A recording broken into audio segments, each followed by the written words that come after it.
ಆತ್ಮೀಯ H16 news ಅರ್ಥಾತ್ ಸೀತಾರಾಮ್ ನ್ಯೂಸದ ವೀಕ್ಷಕರೇ, ನಾನು ನಿಮ್ಮವ ಎಂ ಆಯುಧ ಮಲ್ಲಪ್ಪ ಜೊತೆ ಅವರು.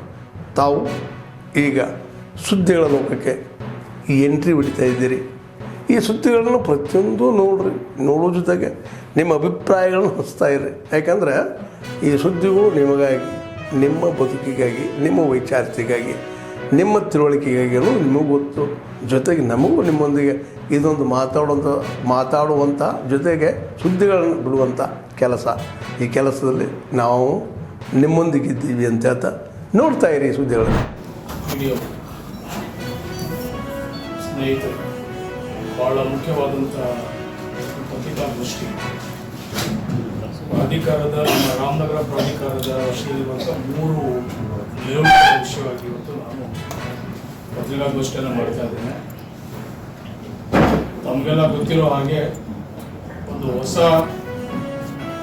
ಮರುಜೀವವನ್ನು ಕೊಟ್ಟು ನಮ್ಮ ಸರ್ಕಾರ, ಕಾಂಗ್ರೆಸ್ ಸರ್ಕಾರ ಬಂದ ನಂತರ ಮಾನ್ಯ ಸಿದ್ದರಾಮಯ್ಯ ಸರ್ಕಾರ, ಮಾನ್ಯ DK ಶಿವಕುಮಾರ್ ನೇತೃತ್ವದ ಸರ್ಕಾರ ಇವತ್ತು ಒಂದು ರೀತಿಯಲ್ಲಿ ಮರುಜೀವ ಅಂತ ಹೇಳ್ಬೋದು, ಮರುಜೀವನ ಕೊಟ್ಟು ಮತ್ತೆ ಒಂದು ಹೊಸ ರೂಪ ಕೊಟ್ಟು ಇವತ್ತು ಈ 3 ಬಡಾವಣೆಗಳು, ಜಿಗೇನಹಳ್ಳಿ ಅಂದರೆ ಇದಕ್ಕೆ ಅರ್ಕಾವತಿ ಬಡಾವಣೆ ಅಂತ ಹೇಳ್ತಾರೆ, ಅರ್ಚಕಹಳ್ಳಿ ಅದಕ್ಕೆ ಹೆಲ್ತ್ ಸಿಟಿ ಅಂತಲೂ ಹೇಳ್ತಾರೆ, ಹೆಲ್ತ್ ಬಡಾವಣೆ ಅಂತಲೂ ಹೇಳ್ತಾರೆ, ಸುಣ್ಗಟ್ಟ ಬಡಾವಣೆ, ಚನ್ನಪಟ್ಟಣ, ಈ 3 ಬಡಾವಣೆ ತಮಗೆಲ್ಲ ಗೊತ್ತಿರೋ ಹಾಗೆ ಸುಮಾರು 1837 ನಿವೇಶನಗಳು ಅದರಲ್ಲಿ 1661 ನಿವೇಶನಗಳು ಹಂಚಿಕೆ ಆಗುವಂಥದ್ದು ಮತ್ತು 176 CS ಸೈಟ್ಗಳು ಒಳಗೊಂಡಂಥ ಈ 3 ಲೇಔಟ್ಗಳು. ಸೊ ಒಟ್ಟಾರೆ 1837 ಸೈಟ್ಗಳಲ್ಲಿ ಈಗಾಗಲೇ ನಾವು ಡೆವಲಪ್ಮೆಂಟ್ ಚಾರ್ಜ್ ಅಂತೇಳಿ ಸರ್ಕಾರ ನಿಗದಿ ಮಾಡಿ 200 ರೂಪಾಯಿ ಮಾಡುವಂಥ ರಿಯಾಯಿತಿನಲ್ಲಿ ಸುಮಾರು 752 ಜನ 200 ರೂಪಾಯಿನ ಹಂಗೆ 17 ಕೋಟಿ ರೂಪಾಯಿನ ಇವತ್ತು ನಮ್ಮ ಪ್ರಾಧಿಕಾರಕ್ಕೆ ಜಮಾ ಮಾಡಿದ್ದಾರೆ. ಇನ್ನೂ ನಮಗೆ 900 ಜನ ನಮಗೆ ಬಾಕಿದಾರಿದ್ದಾರೆ. ನಾವೀಗಾಗಲೇ ಅವ್ರಿಗೆ ಸಾಕಷ್ಟು ಕಾಲಾವಕಾಶ ಕೊಟ್ಟಿದ್ದೀವಿ.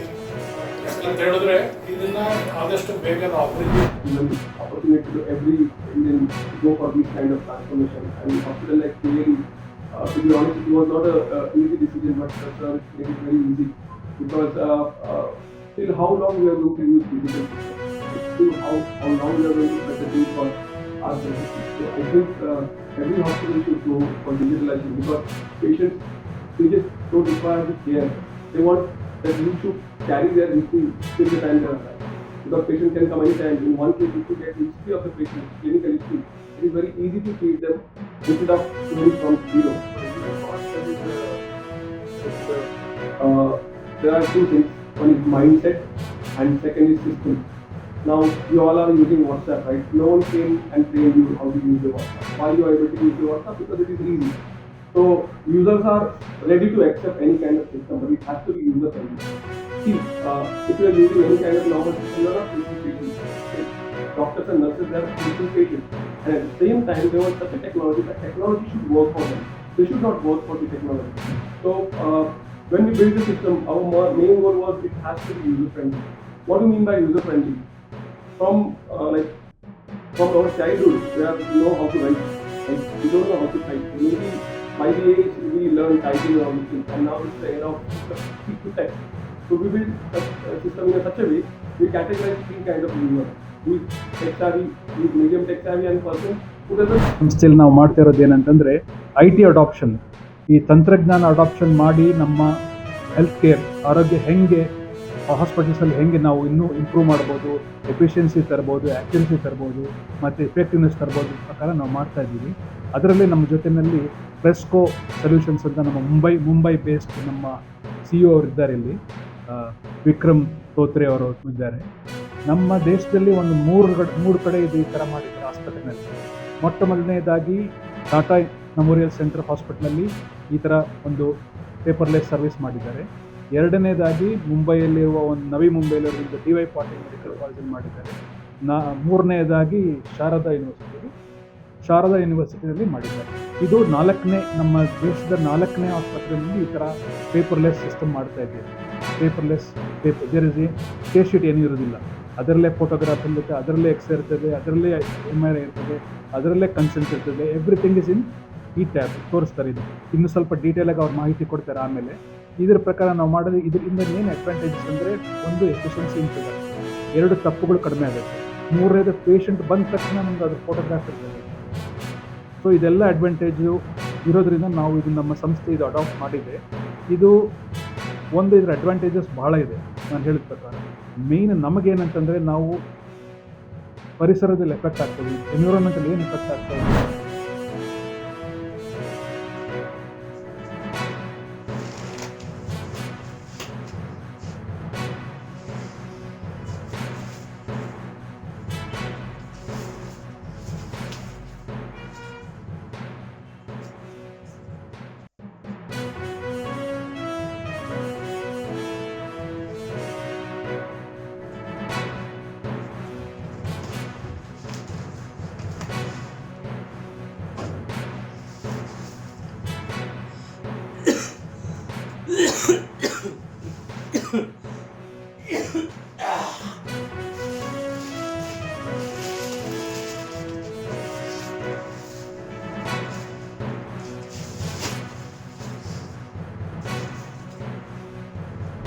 ಆದ್ಮೇಲೆ ಎಲ್ಲ ಸುದ್ದಿಗಳನ್ನು ನೋಡಿದ್ರಲ್ಲ, ಏನು ಅನಿಸ್ತು ನಿಮಗೆ?